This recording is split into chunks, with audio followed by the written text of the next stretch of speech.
नमस्कार। The deep dive में आपका स्वागत है। आज हम मॉर्गन हाउसेल की एक बहुत ही दिलचस्प किताब है सेम एज एवर, उसके कुछ खास विचारों पर गहराई से बात करेंगे। जी। ये किताब हमें बताती है कि कैसे कुछ इंसानी सच्चाइयाँ, मतलब हमारा व्यवहार, दुनिया की कुछ चीजें, वो वक्त के साथ बदलती नहीं है। बिल्कुल। जैसे कार्ल युंग ने भी कहा था ना कि हमारी जो शारीरिक और मनोवैज्ञानिक प्रक्रियाएं हैं वो हजारों सालों से ज्यादा बदली नहीं है, वैसी ही है। सही कहा। तो आज हम यही कोशिश करेंगे कि इन विचारों से वो सबक निकालें जो शायद हमें आज की दुनिया को बेहतर समझने में मदद करे। बिल्कुल, चलिए शुरू करते हैं। तो पहला जो बड़ा सबक है वो है रिस्क।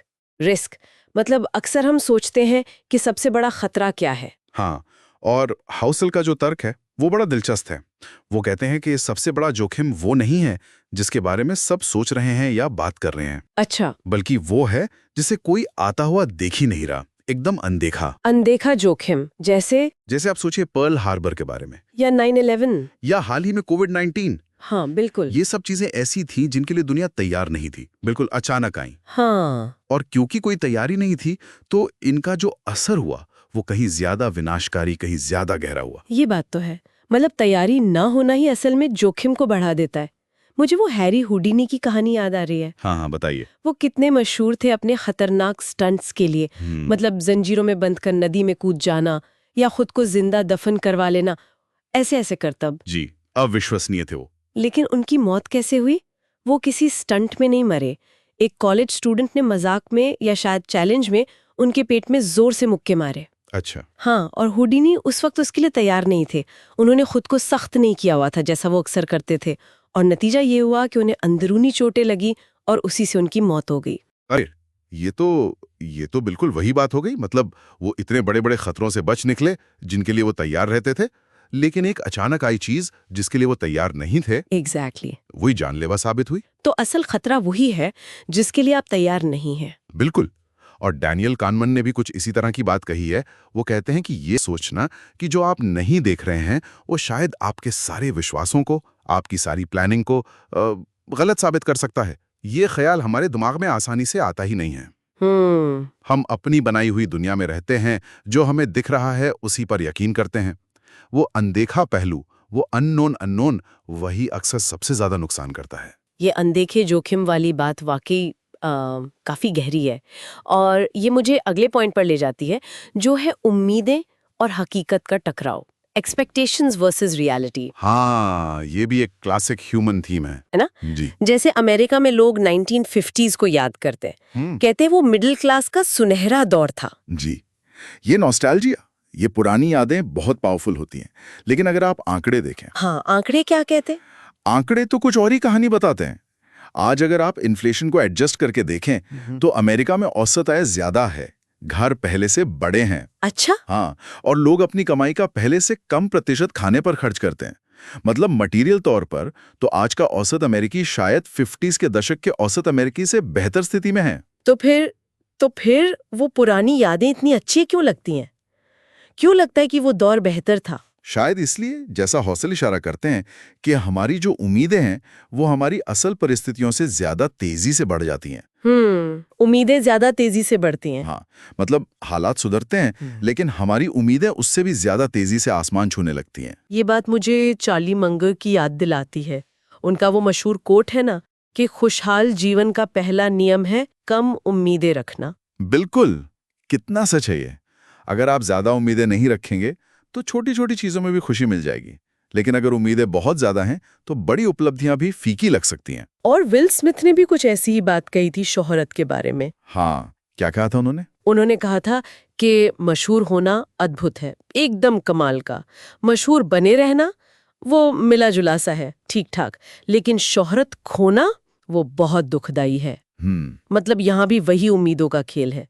जब आप मशहूर नहीं थे तब उसकी उम्मीद थी, जब मिल गई तो उसे बनाए रखने की उम्मीद और दबाव, और जब चली गई तो वो उम्मीद टूट गई। बिल्कुल सही। उम्मीदें सब कुछ बदल देती हैं, हमारा पूरा नजरिया। और ये इस तरफ भी इशारा करता है कि शायद दुनिया लालच से उतनी नहीं चलती जितनी ईर्ष्या से चलती है। ईर्ष्या से मतलब दूसरों के पास क्या है जो हमारे पास नहीं है, वो तुलना वो हमें ज्यादा प्रभावित करती है, पॉजिटिवली या नेगेटिवली। हाँ, ये बात तो है। सोशल मीडिया के ज़माने में तो ये और भी ज़्यादा दिखता है। बिल्कुल। तो खुशी जो है वो काफ़ी हद तक इस बात पे निर्भर करती है कि हम अपनी उम्मीदों को कैसे मैनेज करते हैं। आपने वो हॉलोकॉस्ट सर्वाइवर बेंजामिन फेरेंस का उदाहरण दिया था पहले। हाँ, बेंजामिन फेरेंस, उन्होंने इतने भयावह हालात देखे थे कि उनके लिए बाद में अमेरिका में एक साधारण सा गरम भोजन भी किसी चमत्कार जैसा था, जिसके लिए वो बेहद शुक्रगुजार थे। जबकि हम उसे रोजमर्रा की बात मानते हैं, शायद ध्यान भी नहीं देते। एग्जैक्टली। तो नजरिया, आपका पर्सपेक्टिव, वो कितना मायने रखता है। ये उम्मीदें और हकीकत का पूरा खेल उसी पे टिका है। बिल्कुल। अच्छा, नजरिए की बात चली है तो एक और पैटर्न जो हाउसल बताते हैं वो भी बड़ा दिलचस्प है। वो कहते हैं कि अच्छी खबरें धीरे धीरे जमा होती हैं, लेकिन बुरी खबरें अक्सर अचानक पलक झपकते ही आ जाती हैं। हाँ, overnight tragedies and long term miracles, ये भी एक बहुत गहरा ऑब्जर्वेशन है। इसका कोई उदाहरण? जैसे उन्होंने आंकड़ा दिया है कि 1950 के दशक से लेकर अब तक अमेरिका में हृदय रोग से होने वाली मृत्यु दर में 70% से ज्यादा की गिरावट आई है। 70%? ये तो अविश्वसनीय प्रगति है ना?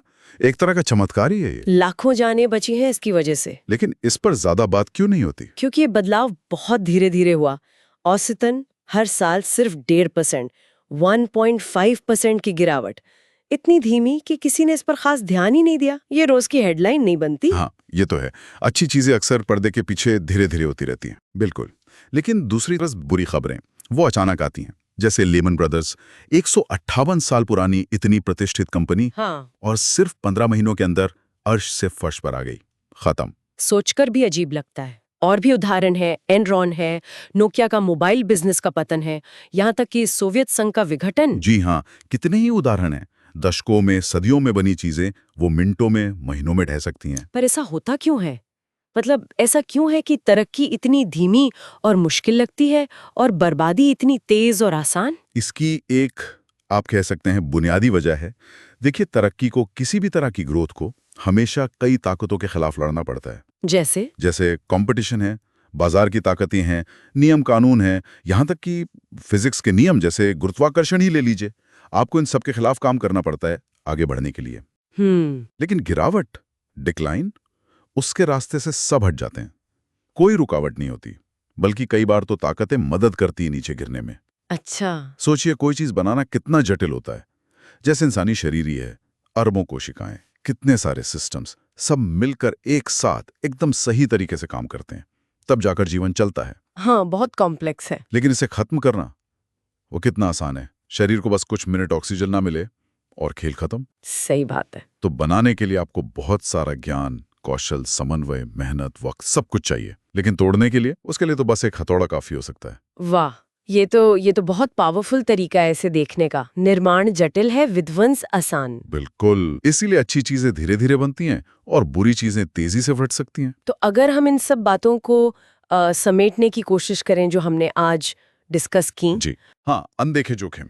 दूसरा, हमारी उम्मीदें जो हैं वो हकीकत की हमारी धारणा को बहुत ज्यादा प्रभावित करती हैं, शायद हकीकत से भी ज्यादा। बिल्कुल, उम्मीदों का प्रबंधन जरूरी है। तीसरा, तरक्की या अच्छी चीजें अक्सर धीरे धीरे लंबे समय में होती हैं, जबकि बर्बादी या बुरी घटनाएं बहुत तेजी से हो सकती हैं। सही। धीमी गति के चमत्कार, रातों रात त्रासदी। और आखिर में एक और बात जो हाउसल कहते हैं कि अनुभव जो होते हैं, खासकर जो दर्दनाक अनुभव होते हैं, वो हमें स्थायी रूप से बदल देते हैं।